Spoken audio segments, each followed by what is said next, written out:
Changing my Oh, mind. just to confirm, is the live stream on right now?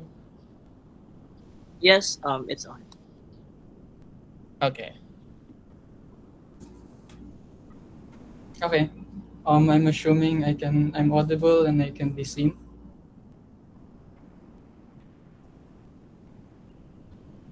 Okay. Um, Before I start, then just quick shout outs. Okay, so I have a couple. Not gonna take too long. Firstly, obviously, shout out to UPC Lantugi. Going into college, I was really uncertain with the debate, but I was really pulled by the organization, and I'm so glad that I'm surrounded by people who are really good people. And I hope this performance is gonna be a testament to you. Secondly, shout out to Kuya Adrian, my partner here in this debate. Um, Thank you so much for ano, bearing with my OA in between rounds and just my overall nervousness. I think I've come a long way and I owe a lot of those things to you. Thirdly, shout out to the other team, the other UPC team on the opposition, Kuya Del and Kuya Phil. I hope we have a good match. You guys, I really respect you, so it's nice being in the grand final with you. Fourthly, my old high school buddies, Leia, Angelo, and as well my kids from CDS, namely, more specifically, silang Hale, Thea, Kyundra, you know who you are. And also, Ategasa just messaged to shout out Visayas Pro Am. So everybody join Visayas Pro Am. Yay! And lastly, shout out to myself because, oh my God, like I did 50 p.m. speeches to the wall. Like I haven't been first speaker in so long, and I just tried it out this competition, and so far it's been working well. So yeah, thank you to myself for putting me through all that pain. So okay, just gonna set up my timer.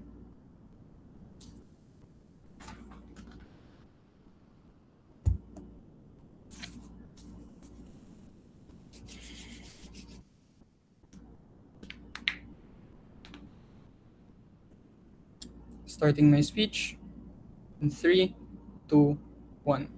We almost postponed this VUBP because of the typhoon. To center infrastructure projects and to put the taxpayers' money onto these areas that actively destroy the ecosystem, where the rapidity actively destroys the environments of which these infrastructures are placed in, and just necessarily the just attacking the places of which these regions there's a protection to the vast majority of natural disasters that enter these places, but more importantly, the livelihood and what necessarily sustains the individual, sustains the people that aren't necessarily middle class. This is like our fisher folk, for example. Two pieces of setup before I start my speech. Firstly, I think our stance is number one, not necessarily we don't necessarily oppose reclamation projects in general, but rather the rapidity of that reclamation. And this manifests in a couple of ways. This looks like, for example, when you go to Cebu in status quo, there's a lot of aboitis developments surrounded South Road properties, for example. This comes in three facets. One, there are living spaces that are actively being built in these spaces. This looks like condominiums and just other high concentration housing, and a lot of these developments just are costly to opt into for the very fact that there's a high amount of demand in these areas, and there's like a co-opting effect. I'm going to talk about gentrification later. Number two, why necessarily there's also going to be an appearance of malls and all other things that increase demand to bring or necessarily branch people or kanang pull people into that city, which means that there's a vast majority of population actively transporting to these areas, which means that number three, there's just rapid development of infrastructure to house the transportation that is needed to access these areas. This looks like roads. This looks like CC Lex, for example. All of these things are necessarily positioned in places above the ocean or just by the shoreline, and I think that is going to be detrimental. Firstly, before I start my argumentation on the counterfactual, I think that in our stance there's just going to be reclamation at a less rapid rate. But more importantly, number two, I think there's going to be stricter DNR intervention, because in the presence of the rapidity, what happened in status quo is that there was an active sacrifice for development of these environmental concerns for the trade off of development and just more inflow into the economy. And I think then thirdly as well, what we would have in our counterfactual is just to have development in current urban cities. Just like Mandaue, for example, that exists in centralized areas where a lot of people already have access, where there's one already existing transportation infrastructure, so we don't have to build everything. But more importantly, we just improve those road systems because a lot of them are subpar in status quo. But more importantly, number two, these are areas that are just largely urbanized already, which is how we're going to mitigate any form of like gentrification because it's already gentrified, predisposed to the reclamation. So now, arguments. First, I will talk to you about why necessarily these areas are going to be gentrified to a harmful extent, and more importantly, number two, why is it bad for the environment, and why that like actively takes out the return of investment specifically in these areas. So, firstly, on the gentrification, this comes in. The reason why this exists and is harmful is because of two structural reasons. First, before the reclamation and before the rapid development, a lot of people housed in these localities were like lived in these localities because of their livelihood. This specifically fisher folk that like sustain their lives, sustain their wages by actively pulling like fishes from the sea. This means that number two, with the rise of modernization in the Visayas, I think that post the like during the rapid modernization which happened in the Osmeña administration, a lot of these places were still able to sustain themselves because modernization were put in areas of centrality. That is to say that it wasn't necessarily put in these like sideline areas, but areas that are more accessible to the people. This looks like areas near the airport, for example, and just like on places where you're able to hold a lot of modern infrastructure, just like IT Park and Ayala, all of these other like places, Lahug. Yeah, which means that then number two, with the rapidity, it's going to like cause less time for transitioning for these individuals, and this is what happened in status quo, where you see a lot of people being displaced and having no homes to live, which is why this like a necessary crisis because a lot of people lost their homes, and more importantly, like the compensation was marginal because a lot of what is sacrificed in rapid development is the lives of these people, insofar as it's something that's expensive to refunnel. But more importantly, when you build roads on the ocean, it's just innately going to be more expensive for the very fact that it's harder to have it's harder to do it it's just harder to build on the ocean. So impacts to this means that this impact is important because necessarily these things are irreversible insofar as it's hard for the government to try to mitigate this, which means that they have to respond to this case. I think that gentrification happens less on our comparative because we already station infrastructure and station areas where we pull people into areas that already pre-existingly do this. We just further improve it, which means that in terms of reallocation, there's also going to be better quality on our side. Okay, argument number two, even if you don't take the gentrification case, I think that if you take the capitalist frame and if you were going to absorb any form of development that might come out on opposition, because number one, the Visayas is very prone to natural disasters. Think of provinces like Leyte, for example. This is necessarily harmful in opposition because of two structural reasons. First, a lot of these natural ecosystems that you destroy when you build infrastructure, this looks like mangroves, for example, that are natural sponge buffers to typhoons and the necessary things that come out of the water. These things are actively degraded and actively destroyed on their paradigm. This means that it just takes decades to regenerate this type of thing, which means the margin of impact is long because it's harder and harder to make to restore these areas organically. And I think that this is important because one, necessarily the livelihood of these localities is dependent on fisheries, for example. Because we live in the Philippines, a lot of people depend on the active like marine life for to sustain their day-to-day lives. But more importantly, number two, infrastructure in itself is more prone to being destroyed. This isn't just natural disaster with water. I think that number two, like subsidence, for example, this is an effect where like necessarily the plates near the areas that are near the ocean are just more prone to earthquakes and more prone to like being damaged. Look at the magnitude of harm that happened in New Star when the earthquakes were here, right? When I was in KKC, I saw it in the news. A lot of the infrastructure, New Star was like funded by a lot of like oligopolos institutions, and even with that amount of funding, you saw the direct collapse of this infrastructure, which means that we just have to pour more and more money into like things that actively waste money because they just get destroyed in opposition's paradigm. But more importantly, number two, more often than not, it is the vulnerable that are most affected because it's expensive to have like coastal infrastructure and all of these things, and because there's a incentive for rapid development because necessarily there are construction companies that actively profit from this. The incentive is to skirt away and make it cheap, which means that it's hard to see why they're going to be benevolent on their side and have mitigatory functions insofar as there are little to no incentives to protect the middleman. And with the rapid development, this is increasingly exacerbated because with the rapid development there's reinforcement of rhetoric, reinforcement of support that actively pushes for this. At least on our side there is the bandwidth of time where people are able to suppress all of these bad forces, all of these reasons. Proud to propose. Great. Now to open the case of the opposing side, calling the LO.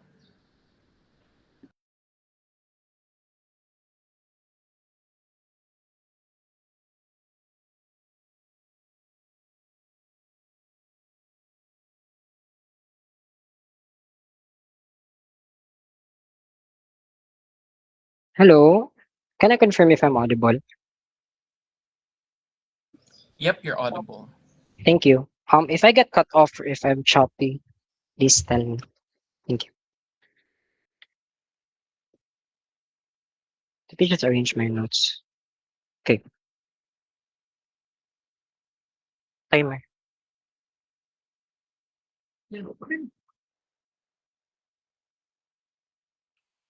Okay.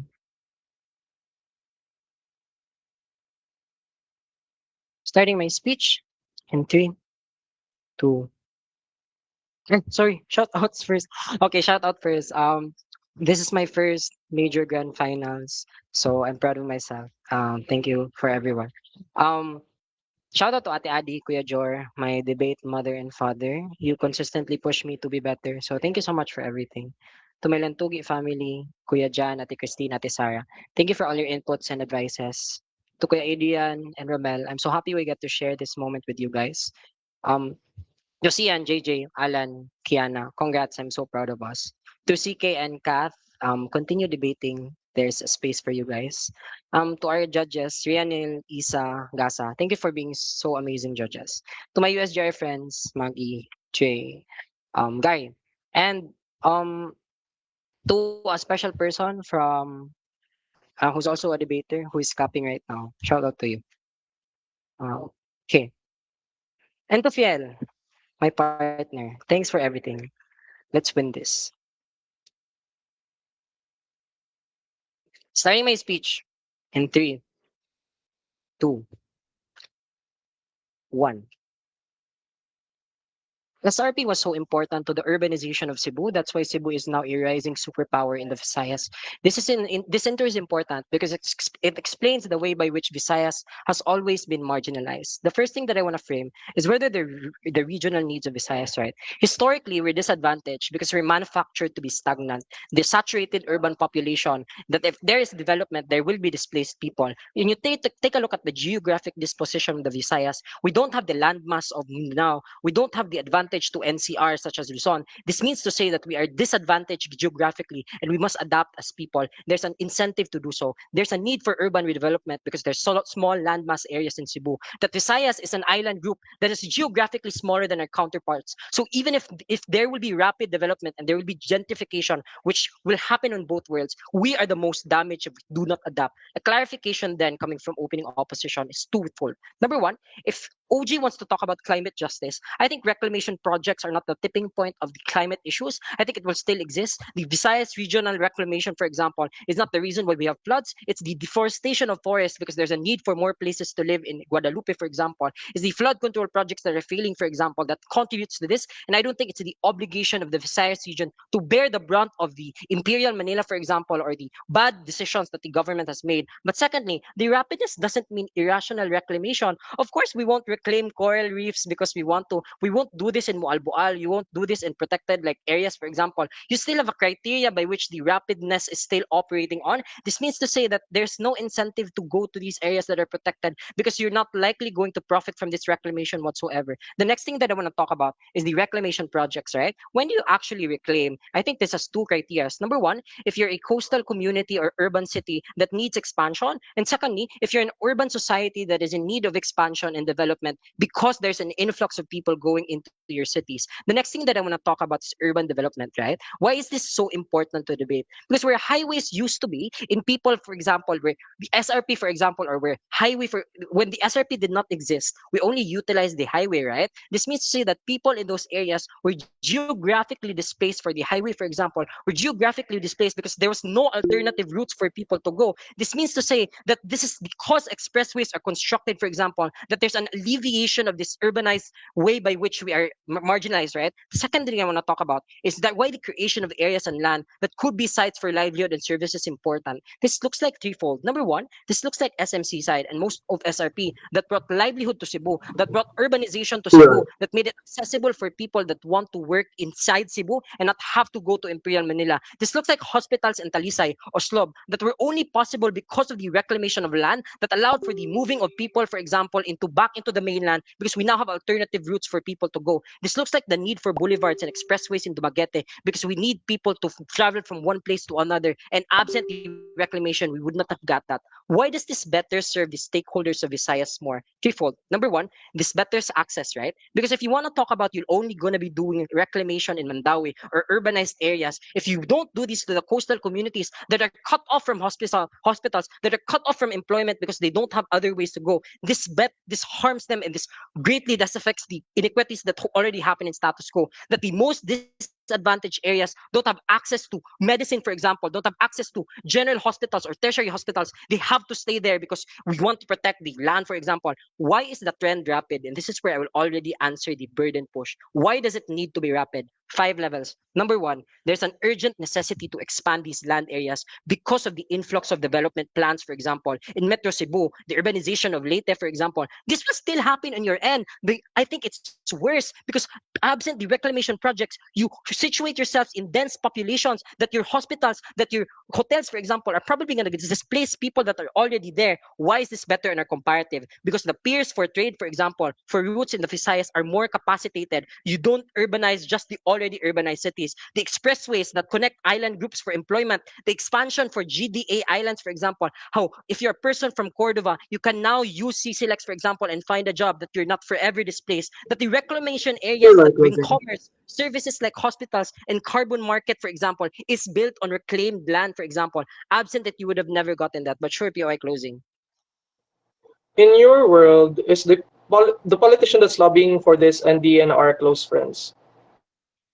I think regardless of the value neutrality of the politicians or whichever actor you want to demonize in the debate, the point of the debate is to justify the rapid urbanization. I don't get the POI. Thirdly, we need to redirect urbanization trajectory from the mountains to the forests, the lands that we want to reclaim and the mountains that we want to upaw because you need to urbanize anyways in your world. This means to say that environmental degradation or environmental protection is worse on their side because you have to expand to other places, for example, because there's always an incentive to urbanize. Absent the rapid reclamation, you will never save those people. But fourthly, right, and this is where I expand and already extend coming from LO, that the entry of government functions, the expansion of regional capacities is better capacitated if you rapidly reclaim. This means to say that it is exactly because there is the reclamation project in CCLX and SRP that we get more regional capacities to hold ASEAN, for example, or to hold regional activities in Cebu. It's exactly the reason why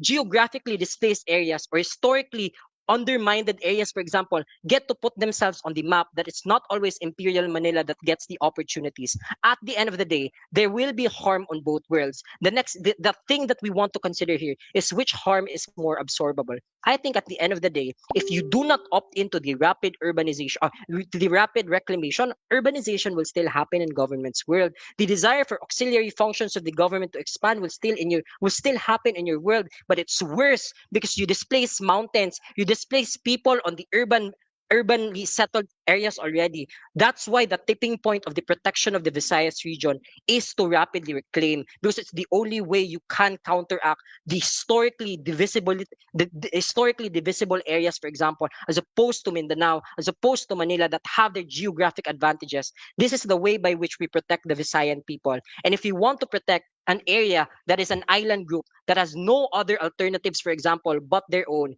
you need to rapidly reclaim. For all those reasons, proud to oppose. Great. Now to respond to the previous speaker and extend the case of OG calling the DPM, please.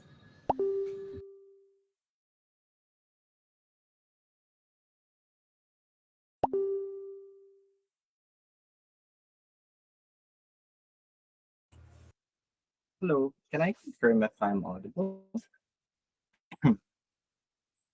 Yep, you're audible. Hello, okay, wait, is this working? Hello, hello. Hello, hi, Adrian. First, a few shout out. So I'm just gonna read here.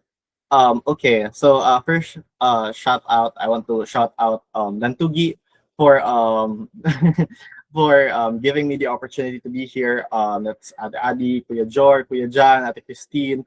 Other seniors that I have not mentioned, Kuya Erwin. Other stuff.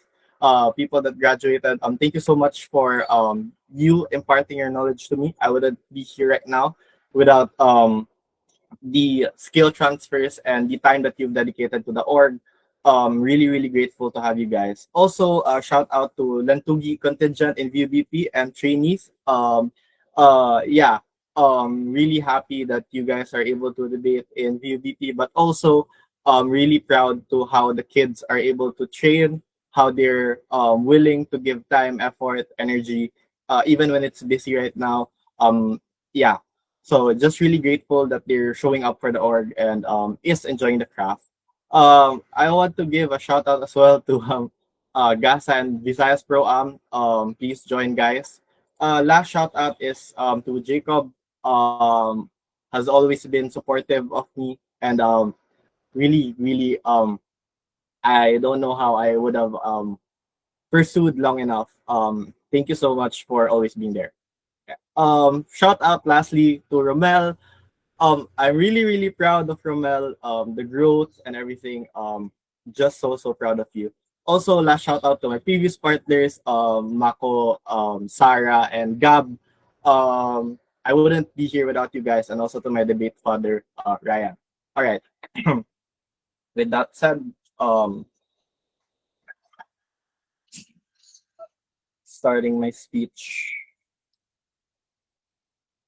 in 3, 2, 1. We agree with the opening opposition. Often than not, there is a severe lack of access to healthcare, housing, and schools because of the lack of urbanization or sometimes just the lack of prioritization from the state. But what we do not explicitly agree to is the idea that the only way for Visayas to progress is to have rapid or like to have this rapid trend of having reclamation or whatever. The clarification from Rommel is important because it already preempts majority of the discussion from OO as well as to CO, but mainly OO on their convenient frame. 3 levels of discussion. Firstly, Rommel clarifies the unique geographic location of the Visayas. Just last year, we were hit by 2 typhoons, and BUBP almost got moved again the second time just today because of a tropical storm. This clarification is important because OO is right that the need is important, but it's unclear how, one, it is contingent to the need of a rapid trend of reclamation, but two, even if the need exists for urbanization, tourism, or whatever the fuck reason you need rapid reclamation, you have to be able to make sure that people don't lose their homes and their jobs, but more so that when heavy rainstorms pass by the Visayas, there are mangrove farms that act as normal sponges and like buffers that holds off water and more. It is ecosystems on coastal areas that is removed that removes the extent of its harm extent like it removes the extent of the harms of typhoons, but also the extent of the harms that lead to fishermen when the fishes die, for example. So I'll first clarify that there is a unique difference between the rapid rise and reclamation. Like if the case of opening opposition is that, oh, we need reclamation because we need access or whatnot, we think that that's still present in opening government. I don't think it's suddenly gone. But what we are extensively against, like we're like against the fact that it's rapidly done, right? Like it's a lot of like companies, it's a lot of private entities that are doing this in the Visayas region. It's not just in Cebu, it's also in Iloilo, it's also in Malagao. Guys, that's where the debate is. But secondly, we think that the tax money that you invest into this reclamation is unlikely to reach the planned ROI coming from Rommel because necessarily these are structures that are unstable, and I will improve this more later on. But what we prove here, because like where it is built, right? I want to clarify. Cebu is not advancing not because of reclamation. It is because of a historical political initiatives that prioritize Cebu from tourism and other stuff. I think OO is operating on a PY. convenient frame, but let's engage regardless. We think that SRP expressways are not accessible and used by the average man. So even if it was true, it's unlikely that the average Visayan will access this. Guys, you need to have a car in SRP because there's no public transport that goes there. But more, it is fragile land. That is why you need to partner with SM, with SRP, with fucking China, because the state cannot shoulder cost of the failure of reclamation. And that is very important because that leads to Rommel's clarification on the preemption. Because Rommel explains that you can still have reclamations, but reclamations are going to be better on our side because it is not rapid. That means to say that it's not a lot of damages, but also we can monitor whether or not it's going to be good like investment from the state or whatever. But secondly, we think that it's not only reclamation that gives profit to the state. For example, I think we still have tourism, we still have agriculture. Those are things that are valid in Visayas, for example. I don't think you need to like put your own like tax money or like cement it into this one idea of a rapid like I don't know rapid reclamation. But see, but thirdly, then I think that what Rommel clarifies is the entire case of opening opposition on how they are not gonna remove like I don't know like the conserves more like mangroves mangroves forests or farms or whatever. But I think those things are actively happening right now in Iloilo. Those things are actively happening right now in Tacloban. Those things are actively happening right now outside of Cebu in other parts of Visayas. But even if notice how the characterization and frame that comes late from LO actively tries to knife this because their entire case is that they want to improve accessibility, but their form of accessibility is to use coastal areas and to remove coastal areas, for example, because they want to build roads or they want to build, I don't know, malls or another new star in those areas, for example. So it's unclear how all of the impacts of opening opposition will come out through. But before that, before I explain why Rommel is debate winning and why our closing is not going to extend on this debate, sure, POI. You explained that it is because of political will and development. What did Osmeña develop when he was in his 30s?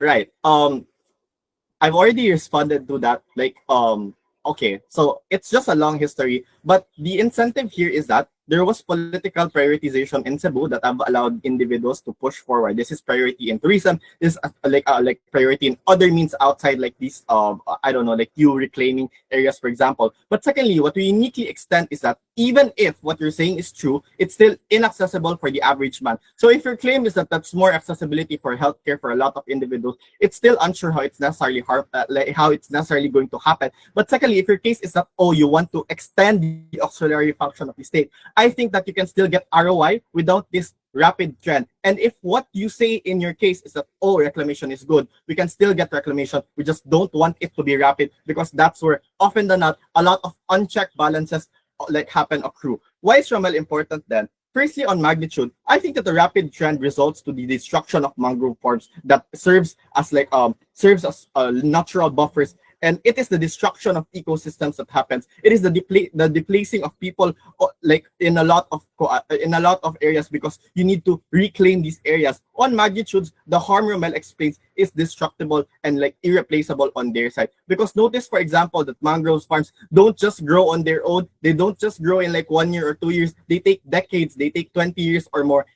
So the moment you do reclamation, it's harder for them to rebuild their case. Well, you can just plant another mangrove or second. But secondly, we think that it's on scale. People, for example, right now, absent the mangrove protection means that they're going to be more likely be like introduced to a lot of like flood waters, for example, because now there's no trees, there's no natural buffers that will absorb the water coming from the flood water. And this is important because time and time again, we've noticed that Visayas is a hotspot of typhoons, of storm surge, and all those other issues, which means that on their side, it's unclear how they're able to fix that or how they're able to capacitate people to be ready for that. But what we prove in our side is that it's still not late today. We think that we can still oppose the rapid trend of reclamation so that we're still able to reverse majority of these harms, for example, or not reverse, but at least we're able to prevent any more casualties for people on the ground, right? And why is this necessarily important? Because opposition will always say that the needs are symmetric, but what we proved is that you can get the needs without necessarily destroying the whole fundamental like aspect of where people get their livelihoods from or where they get their security and safety from. For these reasons, propose. Great! Now to close the entire opening, calling the DLO, please.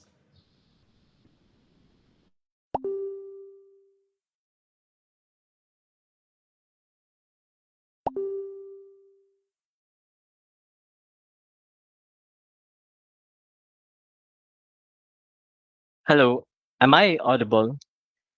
Oh, i-off din ko. Oh, yeah, I'm Yep, audible. you're audible. I'm certain I'm audible. All right, hi. My name is Fial, pronounce he, him. Oh, wait, this is Grand Straits. I can have a shout out. Okay, hold on. Kunin mo to, pare. Sorry. Okay. Where's my shout outs paper? Teka lang. I'm sorry, guys. I'm tweaking. All right. Okay. Shout outs are in order. Okay. First, I want to give a shout out to my family. They have been very supportive of me with my debate career, even if it means I have to sacrifice my weekends. Secondly, I want to give a shout out to my girlfriend, Dawson. She's sitting here with me. She provides the food for me and Del, but she also provides me the happiness for life. Thirdly, I want to thank the investment community and most especially ang Tugi, Kuya Jan, Ate Christine, Ate Sarah, kayo doon naman ta, and to all the younglings like Sian, Jacob, Dean, Gasa, Rommel. You guys are the most amazing. Of course, shout out to my partner. He is always the person who is the right one to complement our dynamics. I also want to thank Ate Adi for being the most reassuring mother to our society. And of course, I want to give you special thanks to Kuya Joris for always pushing me into this type of sport, even when I never realized that it was something that I ever wanted in the beginning. I also want to give a shout out to that one girl who posted me on Facebook. I'm not sure if you guys are aware, but I was posted without my consent. And of course, I want to give a shout out to the rest of the debate community. Oftentimes, we do debate, we lose sight and get distracted by the competition. But I think it's a good thing to remind ourselves that we debate for a good reason, whether it is your community or for your personal reasons. Regardless, you find that reason, you build that reason, and make debate a passion. All right, starting my speech in 3, 2, 1. Adrian is a liar and OG is going to fail in 3 levels. One, they talk about the environment. I think the ecological harms are not a result of the rapid reclamation, but the rapid development that happens over highland areas. Notice how there's a flooding over Liloan and Talisay. This is a result of the overflooding of our rivers because of development like Monterrasa's projects over the high mountainous areas. And this is all going to be true in over Dumaguete and over Bohol as well. Because in order for you to cater to the need and the necessity of rapid urbanization, you have to find a place. But secondly, right, I think we have to talk about access because I think on the counterfactual, I think if the reclamation is going to be at a lesser rapid rate, I think they're still going to build condos. They're still going to build high-end commercial areas. So I don't necessarily see how OG is able to solve their problem in access. But I think on our world, rehabilitation projects have an incentive to be accessible because that is how they are able to make profit. So it means they won't be irrational and just build another new star. They'll probably do reclamation projects in order for them to cater to that population that needs it, right? Which means we don't just build on mangrove floods or mangrove trees or other fishery areas. We're going to build where it's going to be necessary and it's going to be lucrative so that we're able to have a return in our investment. Let's move on to the gentrification, right? Because I think this is just wrong. Reclamation is still going to be rational because what we already explained to you for my framing is that reclamation happens over the necessity for us to have rehabilitation over our lands, which means to say, right, resettlement is still going to happen because auxiliary functions of the state will still exist. So even if DNR will give a go sign to reclaim over fishery areas, I think the DSWD will make sure that resettlement will happen over these individuals. But even if that's not going to be true, I think the harm is going to be minimal over the benefits. When you literally have Visayan Islands being submerged over sea levels rising, over something that we cannot control because we are not the top national industries like China or United States, for example, which means our only incentive as a Visayan region is to adapt and not control the effects that are already happening in status quo. Which means then reclamation projects are going to be much more comprehensive rather than the demonization coming from OG. I think we already boxed them out. But let's try to weigh it, right? Because you don't solve displacement development, you only delay the necessary infrastructure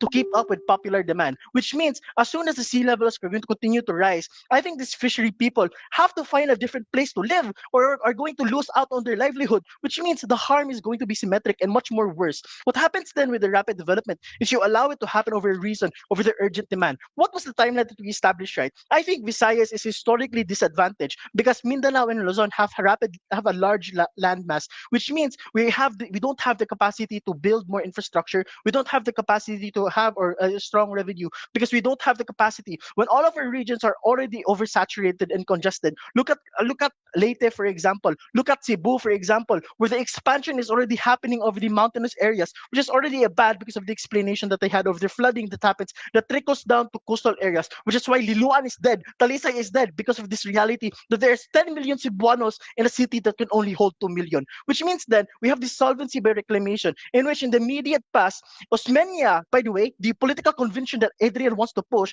was the person who said that we should reclaim Cebu. That is why we have roads all the way from Talisay to Liloan, roads all the way to Danao to Bogo, because this came from the reclamation project, realizing that we need to expand not to displace these poor people or not for the sake of profit, but because it is what allows us to improve our quality of life as a society. And this is exclusive to us, right? Because you cannot just displace informal settlers within the rural areas of Orhelio, for example. You cannot turn your sites to the trees and just chop down protected areas by the DNR, for example, but you can look at oceans, things that are untouched, things that don't necessarily have a way of life, and you can redevelop and add land there so that you can expand and you can build roads, you can build hospitals, you can build schools, you can put populations there. And the justification is simply principle. I think then reclamation projects are all for the common good. The investment is just for the greater development because with more territory, there's more capital, social capital, economic capital, regardless of who owns that, whether it's a politician or a businessman or an elite. I think the common incentive is to build something for people to utilize, which means it's still a net benefit for those who consume, which means you don't have to believe that they're going to build another New Star, when in reality, New Star is already losing profits, which means the pivoting in the direction will have reclamation projects that are catering to the middle class or the lower income individual. Notice then that our port trading in Cebu and the tourism industry in Negros and the different hubs that are existing in Leyte is what necessarily vitalizes all of the economic outgrowth that happens there, which means you get the impacts of Visayas self-sufficiency because you don't have to depend on the national income. You are able to build your industries by yourself and you use these industries for internal development. You build a quality of living for the societies there, which means then the geographic justification comes from the simple fact that we are small islands who don't have the luxury of landmass to build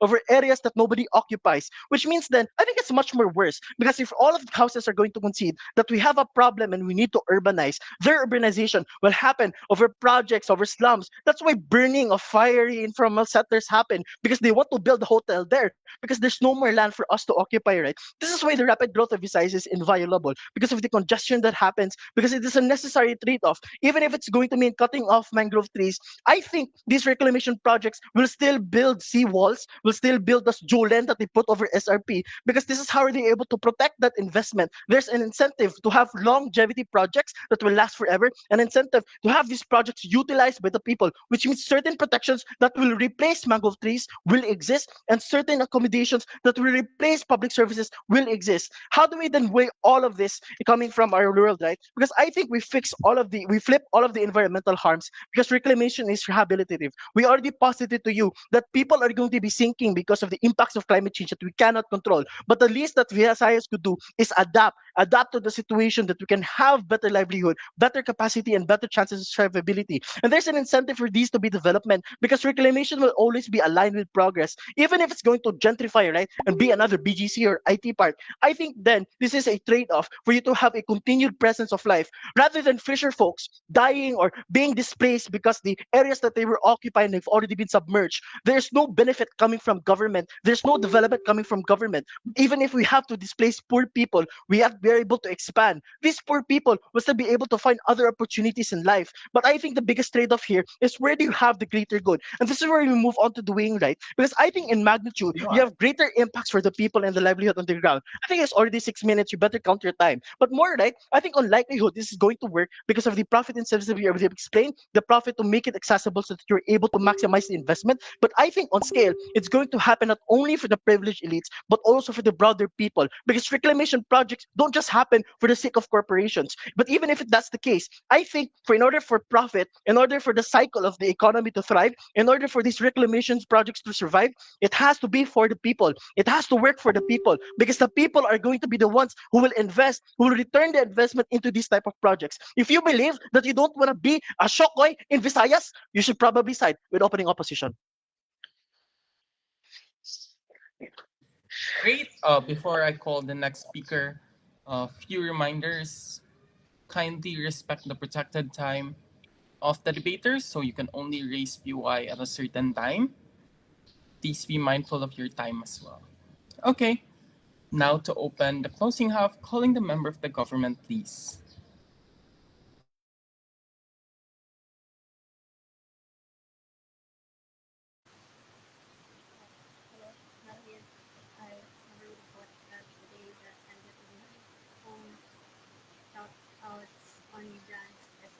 Sorry, it's not audible on my end.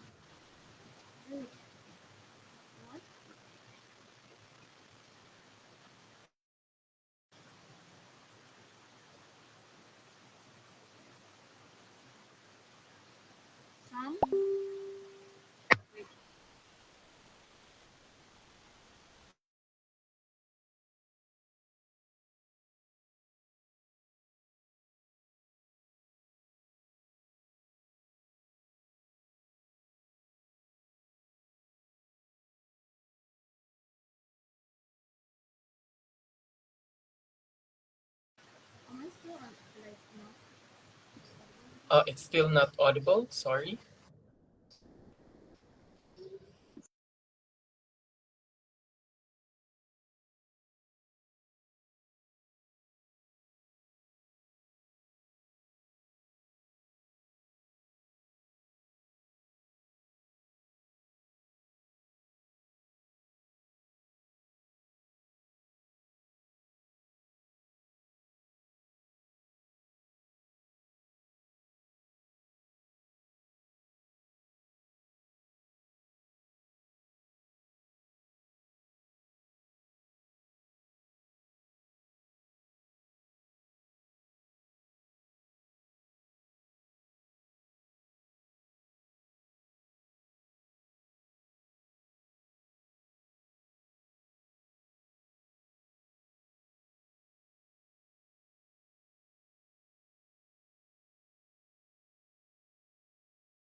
Hello? Hello?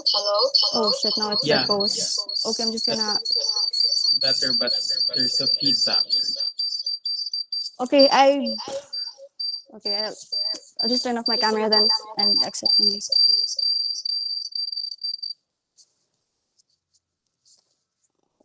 That's too bad.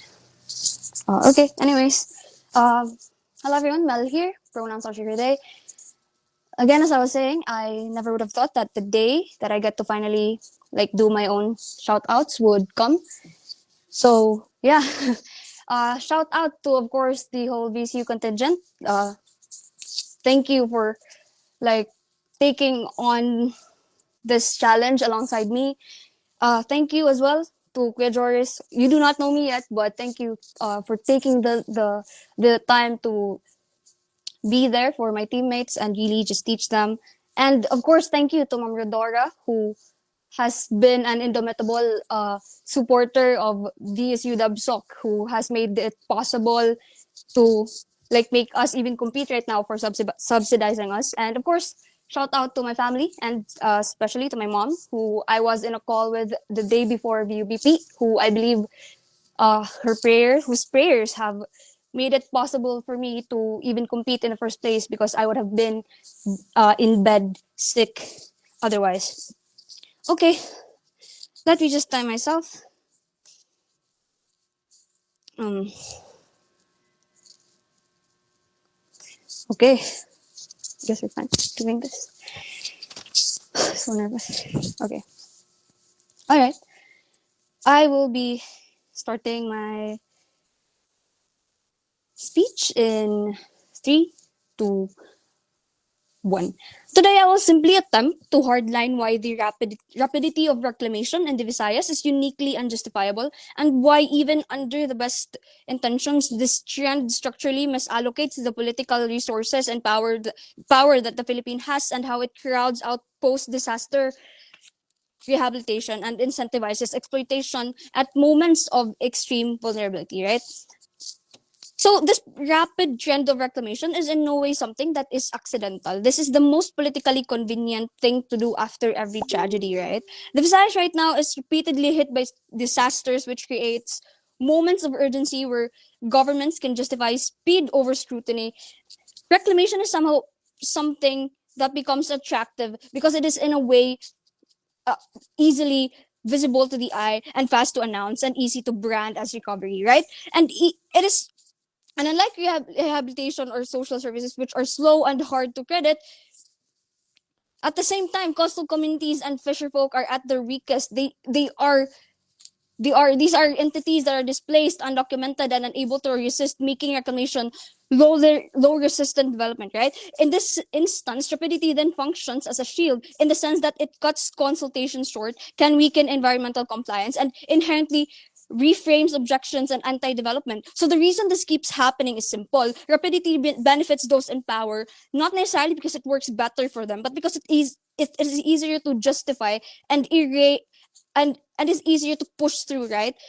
And and it is easier to hide the abuse under the language of urgency, right? Quote unquote urgency, right? We are happy to bite the bullet that urbanization becomes slower in our bench under our model, but that slowness is not a mistake. It is the very feature we are pushing for in this debate, right? Slower development simply means that there is greater scrutiny on our side of the bench, and that there is more time for voter pushback, and there will be genuine consultations with people on the ground and really enforcement of environmental and compensation requirements, right? In the Visayas, where power is so concentrated and communities are already so vulnerable, speed systematically advantages the elites and not the citizens they claim to be serving. By slowing down urbanization, we rebalance power toward the public, and we force the government to justify projects which make costs very much visible and internalize political backlash before harm is locked in. In a region defined by post-disaster recovery,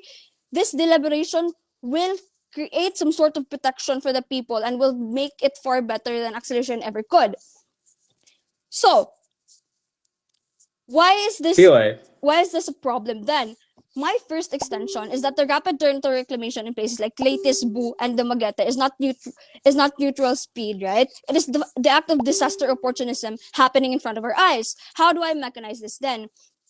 Well, this post-disaster environments simply lowers our resistance, right? After Yolanda and Leyte, for example, earthquakes in Bohol and Cebu, and flooding and displacement and Visayas as a whole, communities have have been fragmented as a result, and documentations of this has been lost, and livelihoods are informal or disrupted along, like, during the happenings of these disasters, right? This has evidently weakened the collective bargaining power of fisher folks, informal settlers, and coastal communities, right? This rapid reclamation also exploits the vulnerability of people, because when we say rapidity, it just basically means that there is shortened consultation periods for these projects, and there are technical documents people cannot meaningfully contest, and there's environmental compliance, where compliance certificates that are being rushed or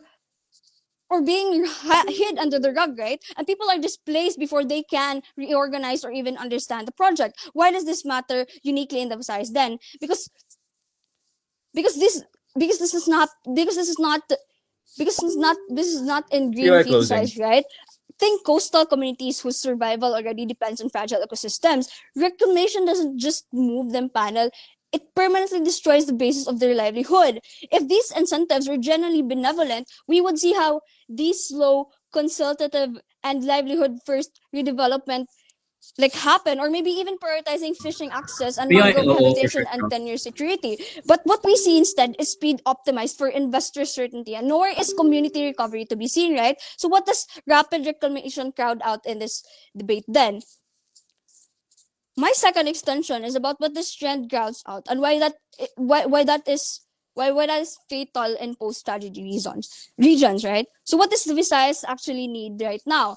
The Visayas does not lack the projects panel. It lacks the very legworks that will allow them to work in the first place. Specifically, this could be PY land opening. tenure clarification and direct livelihood rehabilitation, or access to credit for fisherfolk and small traders.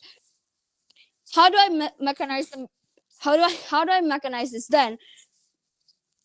Well, I think that our political capital right now is very much finite, and that every reclamation project will consume the executive attention and regulatory exemptions, right?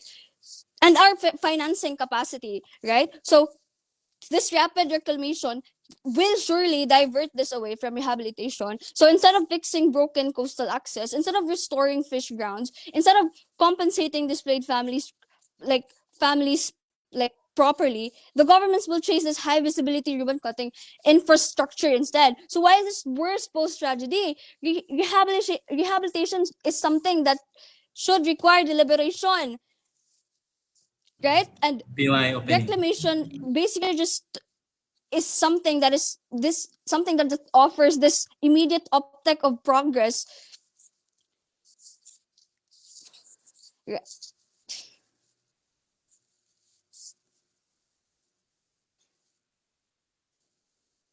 Yeah. Yeah. We are proud to propose. Great, thank you for that speech. Now to open the case of CO, calling the member of the opposition, please. Here. Just give me a moment.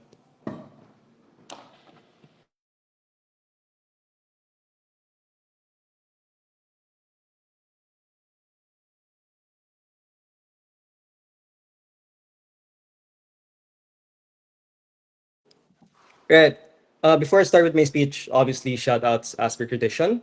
Firstly, of course, first category is the people that I've met before, relationships, both within and outside of debate. Obviously, firstly to my parents, who always actively supported me. Part of the reason why I am confident enough to be able to join debate and be able to like actually do these sorts of things. Secondly, to my mentors, past, prior to debate, that have helped me develop my foundation for public speaking in the first place. To Ma'am Joy, who was my first coach for oration, rest in peace. To Sir Ivan and to Ma'am Nits. I don't know if you see this, but like, really thankful for all that you've taught me in high school and all those things.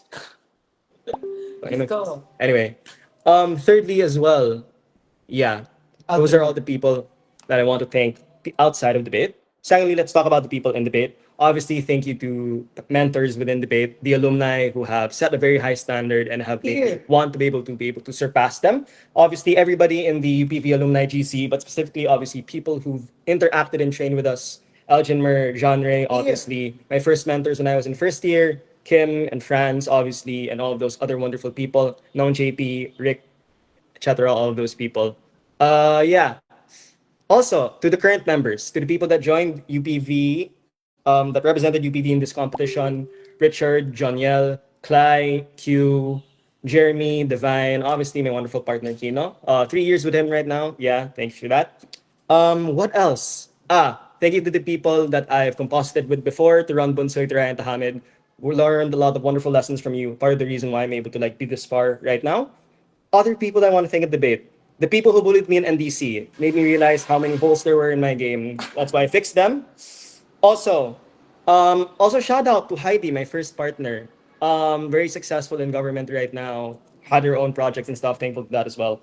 Lastly, obviously, thank you to the debate community, both nationally and internationally, who post their debate rounds, who post their lectures, all of those things. I think Sam knows this, who's going to be government whip in a while. I spend most of my time not in training, but in watching recordings and watching rounds online. I don't spend a lot of my time debating. I spend a lot of my time theory building. And yeah, so thank you to those people. I wouldn't be here if I didn't have stuff to talk about. I'm not going to correct you. Sheesh. Anyway, give me a moment. I'm going to review my notes. POIs, however you like, chat, raise hand on camera, or just like voice. I don't really care. It's fine. Um,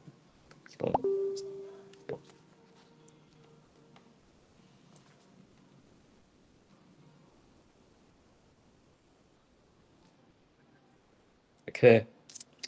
Um, I have a lot of material to cover. All right.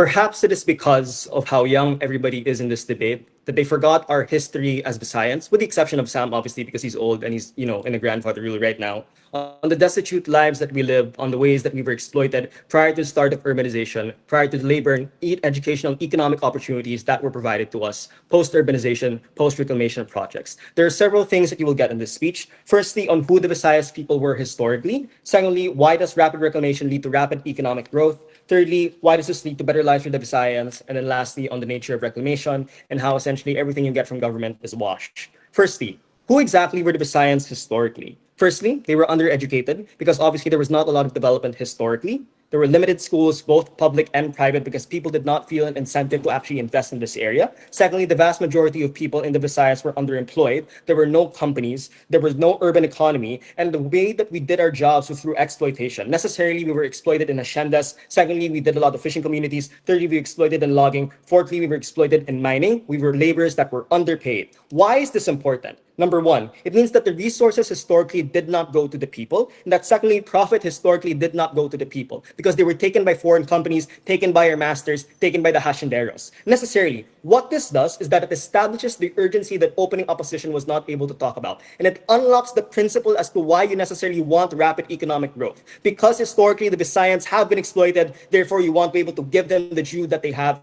in terms of austerity, in terms of the standards of living that they have long deserved for the vast majority of time. It also leads to three other things. Firstly, it establishes the reason for economic growth. And firstly, why you must put businesses in this area. Secondly, why therefore this will lead to increased taxation. And why thirdly, gives educational and labor opportunities that releases us from the historical shackles that have shackled us for a long time, and up until today are still conditions that we suffer from and we must therefore break away from. It unlocks OG's principle and outweighs opening government's arguments on the environment, on the fisher folk. That is not a completely good thing to argue about. Firstly, why does this lead to rapid reclamation and rapid economic growth? Firstly, it puts capital inflow into the area for several reasons. Firstly, the fact that you're doing reclamation means that you do deals with businesses regarding the reclamation. Firstly, the people that will be doing the reclamation, and that secondly, people that will want to be there, businesses that will want to be there in the first place.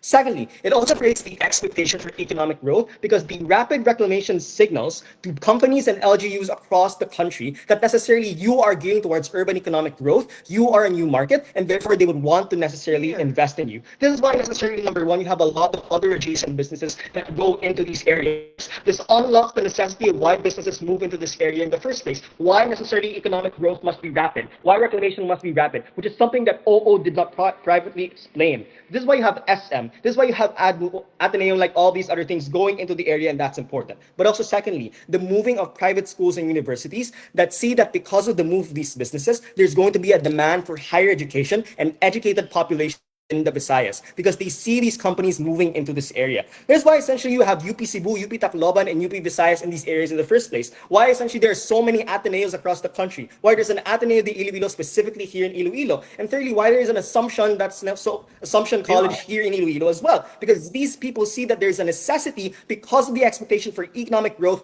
and the demand for these people. Secondly, it leads to increased taxation. And I want to note, on taxation, it does not matter whether the politicians are corrupt or not because this money will trickle down to the people for reasons we'll explain later. But firstly, there's going to be more money for government projects. Secondly, for infrastructure and all the other things that we're going to talk about later. But thirdly, the reason it will also lead to economic growth is because LGUs follow successful examples, or LGUs tend to just follow what their other local governments are doing because they meet and council so necessary transfer of information happens. Why does this lead to better lives for the Visayans? In various reasons. Firstly, there are increased educational opportunities. And this is necessarily important because this also serves the prerequisite to the argument that's given by opening opposition. Because you cannot have rapid economic growth if you don't have an educated population in the first place. Why do you get an educated population in the first place? Firstly, for all the reasons that I explained earlier, private schools and other good universities will flood into your area. Secondly, there's more money for state universities because of rapid economic growth, which means leads to more taxation, which means greater capacity for these people to accept students, greater facilities, greater ability to hire good professors, and fourthly, just state use that are now going to exist even without the existence of these things. And I want to note the difference in analysis that you get from opening opposition, because opening opposition only deals with like certain mechanisms that may happen right now, but we bother to explain the historical reason as to why these things are important and why these structural reasons are likely to last into the future. Because the necessity for state universities, the necessity for educational opportunities exists in the past, exists today, and is likely to exist into the future as Visayas continues to urbanize. But secondly, it leads to more work opportunities because firstly, there's education on various levels, which necessarily means that you can get employed on other levels or more complicated levels within the Visayas. But secondly as well, it leads to more diverse businesses that want to necessarily invest within your province. And that's necessarily important. And I'll give some historical and current example as to why this necessarily happens and why the rapid reclamation must necessarily happen.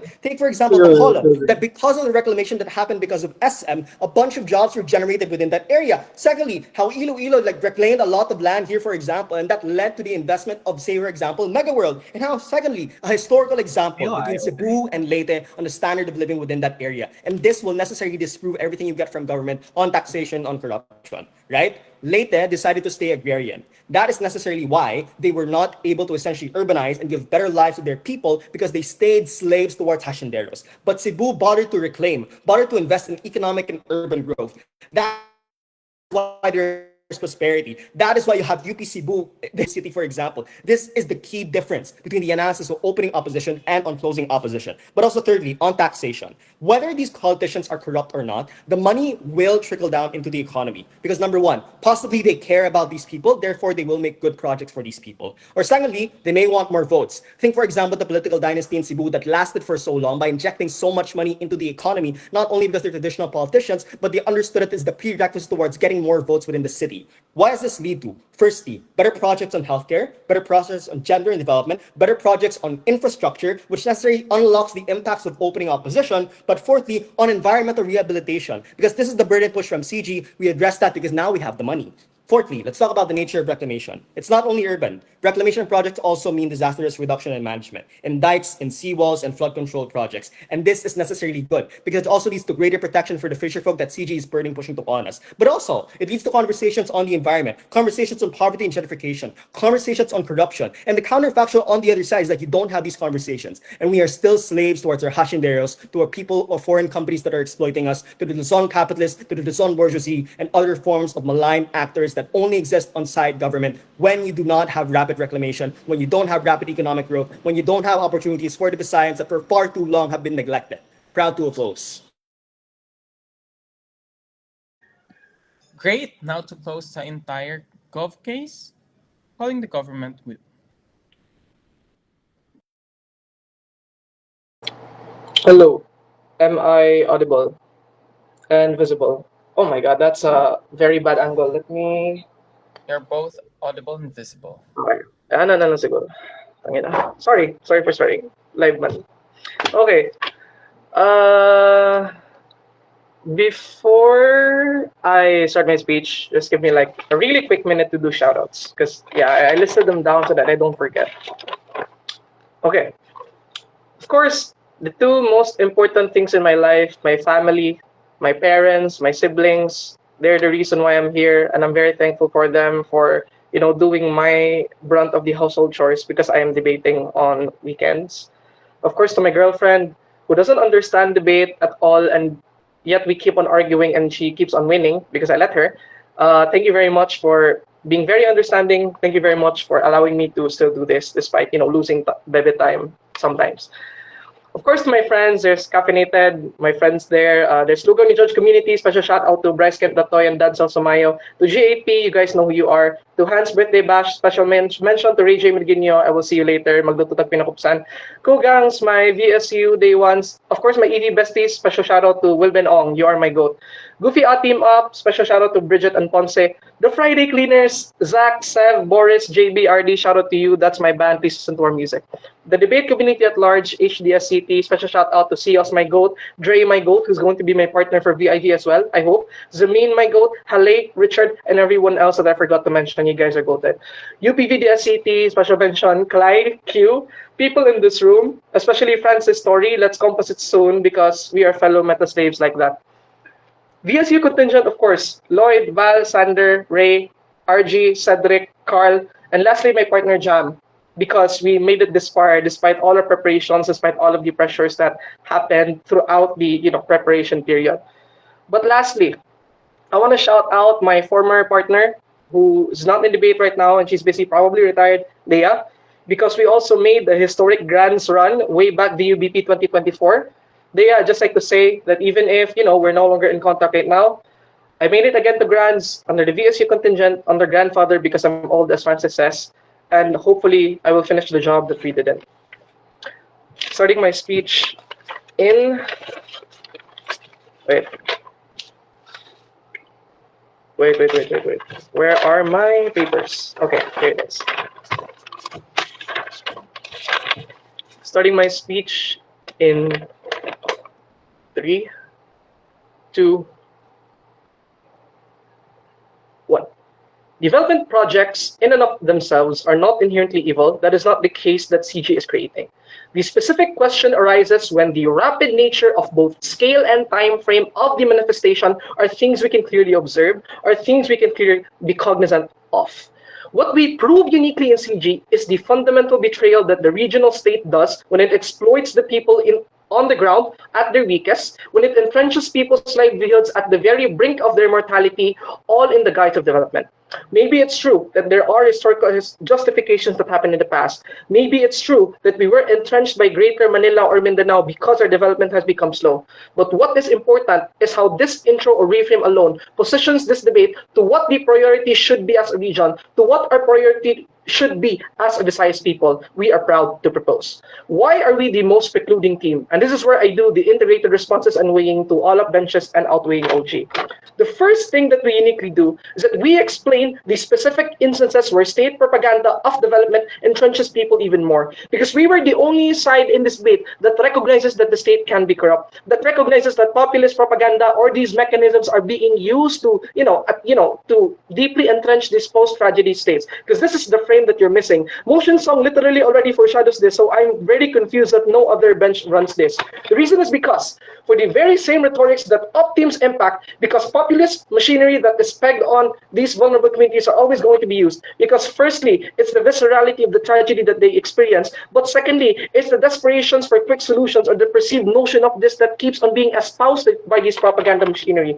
And I'd like to note, the very same urgency that up benches claim are being used for this justification, and the very same rhetoric that Francis Story says that creates this urgency are the very reasons why these politicians continue to justify these things.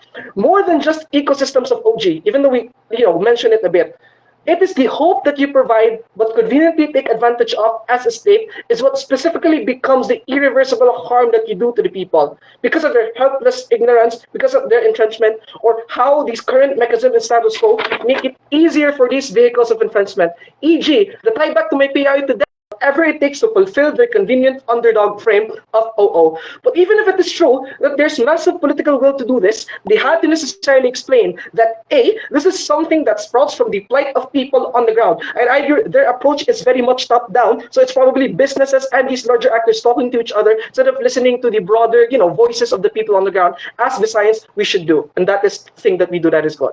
But B, that the extent to which this is benevolent necessitates the rapid nature. Despite all the things that we already explained, they have yet to explain why in the now this has to be rapid. But the second reason why we preclude them is that we explain why the slower rate of development ensures greater accountability mechanisms. I position this as important because impacts on this debate are precluded on this. Because when you're able to hold accountable the state that does these projects, the state that continues to entrench you, or necessarily just the state that that you feel beholden to, this is how we're able to unlock that and why we were able to unlock that. Because firstly, a longer time frame means that in project development, there's a relatively higher compliance to these permits. And I'd argue on our world, even if it is not absolute, the fact that this happens on a larger timeline, the fact that these permits happen organically and you don't, you reduce the means by which nepotismic, advantage happens, that in and of itself was already not good. So if this is a debate about the greater good, then we get that better on CG. But secondly, it's on the greater likelihood of scrutiny towards his projects. And I'd like to note, this is very much important because no teams in this debate explain how this scrutiny is going to be particularly important, independent of entrenchment of the environment, independent of any form of development that is, justified by historical precedents. What we need right now is for the people, the Visayan people, to be able to see this and they reduce the capacity to see these sorts of development or to understand the justifications of these things in the now when you make it faster, when you make it rapid. This is important because we explain how this should be a process that involves the people affected to a much larger degree. The weighing here is clear. We explain how political resources are being spent in a more reasonable manner because hide governments cannot hide rather under the guise of rapidity anymore. When all houses agree that urbanization happens either way, this is where you uniquely get the best of both worlds because this is where you allow scrutiny to happen on these reclamation projects because we do not completely reject them. And this is how you allow people to actually participate in these things which we hold are important. Why do op teams lose out on this? Firstly, because when they justify the entrenchment for the sake of the historical precedents, and this is a direct response to Francis' reframe, you remove further agency of individuals to hold larger actors accountable. These are the very precipice by which these projects are for. So it's very highly principled harm when this happens 8 times out of 10 on their side of the house. But secondly, the best they do is explain the historical need and the things that manifested in the distant past, but dismisses the current problems we have right now on the state constituent rapport because these things are already present. The urbanization will happen either way. What happens now should be anchoring the leverage that people innately have, anchoring the leverage of voices that we have as a Visayan people to, combat these structures that continue to oppress us under the guise of rapid development, under the guise of urgency that both upbenches so, uncategorically defend. The hard sell is simple. We as Visayans only are able to unlock our voices whenever we become cognizant of these ills, whenever we become cognizant of the state that will continue to mess with us, whenever we are cognizant of the fact that we're able to take advantage of the larger time frame that CG uniquely explains. Win. Great. Now to close the entire debate, calling the opposition whip, please.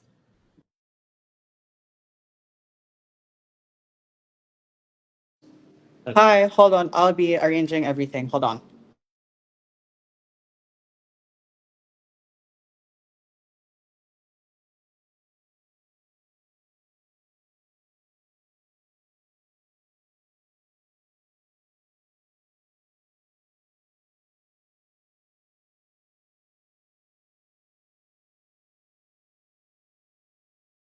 Think Hi, I hope I'm audible and visible. All right. A few shout outs before I start my speech. Firstly, for my family, they might or might not see this live that I'm debating in championship, regional championship, because I never tell them the the things that I do in debate. To my parents who are very supportive, financing my registration fees, etc. Secondly, to the UPVDS contingent, especially in this installment of UBP, to Clyde, to Q, to Jeremy, to Divine, to Ricky, to Juniel, and CJ as well, to Freya, and to who's our just as well, Janelle as well. Very good run for this 9th VUBP. Thank you as well to our alumni who are very supportive, especially to Elgin Mer and to John Ray. I've made my promise that I'm going to be here in finals of VUBP. That's something that you did not achieve. So please be proud. To other alumni, to affiliates, to yeah, to Pia as well, and to isa pa? Ivy as well for all the support financially and etc. To the entire Vismin community, especially to Jory's mother Addie, to Gasa as well, to the friends that I made in face-to-face tournaments, to Maggie, etc. All of you people are the reasons why I continue face-to-face debating because I see the happiness when I do debates in face-to-face setting. To MGDS as well for birthing me, to Kuya Ben, to Kuya who's doing tabs by the way, to Kuya Jeff and to Kuya James Kenneth who are my first fathers in debate who taught me how to speak, how to create argumentations, all of those things. And without you, I think I couldn't develop the love for debate with all your passive aggressiveness comments during my senior high school in MSU General Santos City. To Sean as well as and to Lorraine, my batchmates in MPDC and the high school debating and my high school debating career. And to you as well for my watching or who is watching right now in Facebook Live. I hope that everyone that I shout out with my speech are going to be proud of this speech that I made. All right. POIs through voice, fifth minute mark, preferably from opening for engagement.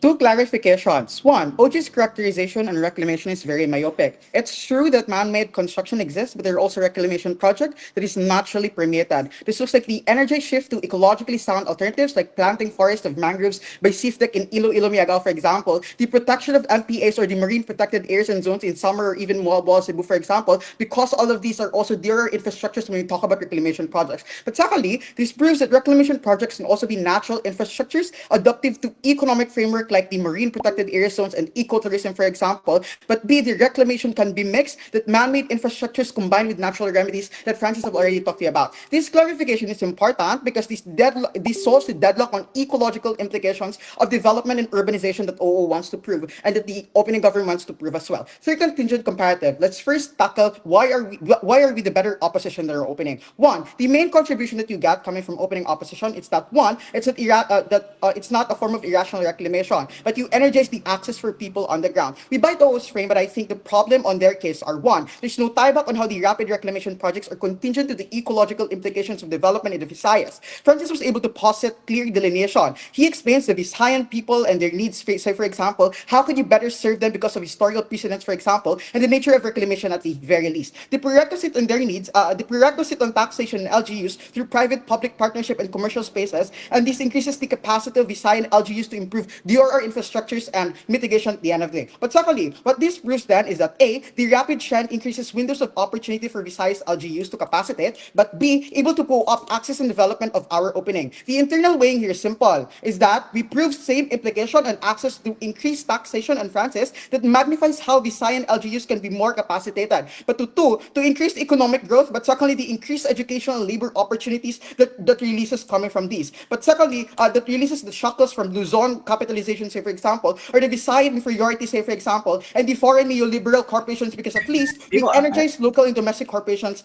at the end of the day. But B, on the external weighing, the impacts exclusive in CO are one, the signaling to other Visayan LGUs like Bohol, Samar, and Mindoro, as this sets a good precedence that PPPs are okay when it is duly regulated by the state LGUs. Let's take opening government. The main contribution coming from them is that rapid reclamation leads to harmful, it leads to commercial condominious gentrification. We concede that rapid reclamation also means commercial infrastructures that exist in SQ. We take this trade-off by saying that it is okay, so long as their expansion also means this also means an active construction of coastal mitigation infrastructures. This is true because Abuaitis or Ayala wants to also protect their buildings, and one way by doing this is the investment on seawalls and dikes within their property. This is a worst case engagement on our side. But secondly, this is here where we neutralize the harm because capacity is likely to happen when private companies intervene. This can be checked by LGU's protocols on construction of reclamation that is warranted because A, they also want to protect their citizen at hand, but B, protect the state integrity, the LGU, say for example, and C, the optics because they want to be palatably good for the vast majority of people. These neutralize incentives of LGUs at the end of the day. But thirdly, this is here where we flip this analysis. I think that absent commercial or private intervention, this poses a risk on Visayan LGU's capacity to mitigate natural phenomena. This means that this poses a risk on Visayan LGU's capacity,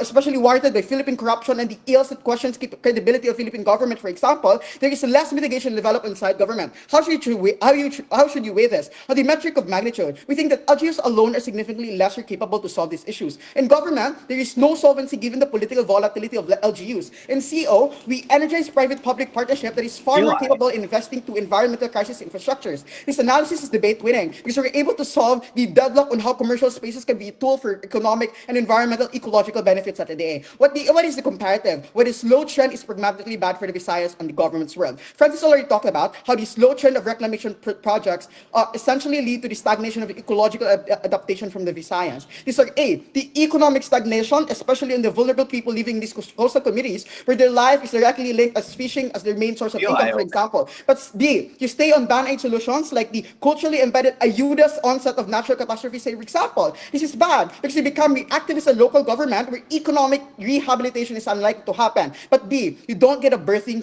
pain signal to energize talks about DRR infrastructures and projects through reclamation. But B, this is a slow trend and government case implicates on two layers. One, there's no signaling effect on the urgency that maintains the Ayuda culture. But B, you endanger the livelihood and lives of the local coastal community because you remain hand-headed and rely on the capacity of LGUs, which are unlikely to happen. How should you weigh this? On the time frame analysis, on government, the development is slow and this directly clashes on the urgency weight of CG. In CO, it's clear that this rising trend is a tool that signals urgency because it's long been historically proven how the Visayan Islands are bugging economic growth and development, for example. But B, where you better protect the life of the people in the coastal communities. But sure, save your case. Yeah, First, opening. you can't build. Oh, is it OG? Opening. One. First, you can't build up yet. Second, it's unclear why jobs will suddenly disappear absent rapid reclamation. Is reclamation so unsustainable that you need to rapidly do it over and over again?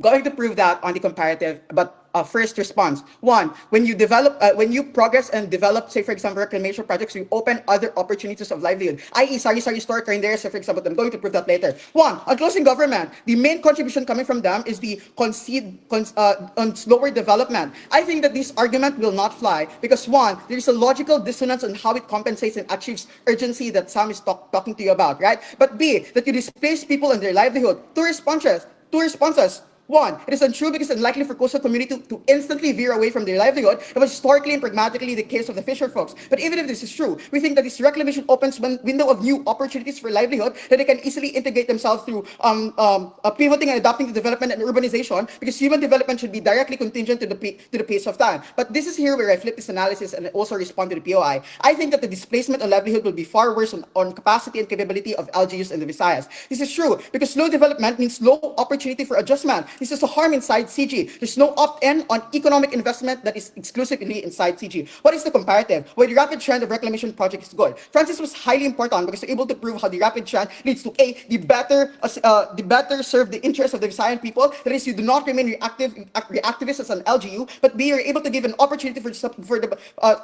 Visayan people to still remain on their coastal communities, but with better access to employment opportunities. But B, this open local industries spurts out on hindsight to these commercial spaces that is highly gentrified. That is, you increase and diversify sari-sari stores, say for example, the Korean areas that also exist in these places, for example, because people are working on these areas because there is a development, there is the construction of infrastructures. This looks like the social services being able to interject themselves in. How should you weigh this? In terms of the reversibility, this rapid trend sets a precedent of A, signals other LGUs to adopt, but B, increased capacity on development and progress because of external support and investment. In government, there is slow incremental progress that delays the DRR infrastructure. And CO, you energize development because there's now a clear incentive as a new market for other investors to actually opt into developing these Visayan Islands at the end of the day. With all of those reasons, I think it's high time to crown us as your champions. Thank you. Great. That ends the college finals of 9th VUBP. Thank you for the very fun round. You may now cross the house. To all the panels, kindly proceed to Discord adjudicator's deliberation room. so that we can discuss who will win the college finals. Thank you so much. Cross, thanks for the round. Thank you, guys. Thank you so much, everyone, for that round. Judges, feel free to choose any Discord room to deliberate. While waiting, we'll probably have OC do us here, but I think we can just do the awarding here. We'll be able to do the awarding as soon as the results are in. We can probably project it by 6:30 at the latest. Again, thank you so much, everyone, for VUBP. You all rest first. And then we'll just check on the GC as well for further announcements. Yeah, we'll do the awarding here so that it's easier to do the live stream as well for the awarding. But that being said, thank you so much, everyone. An amazing job for all. Thank you.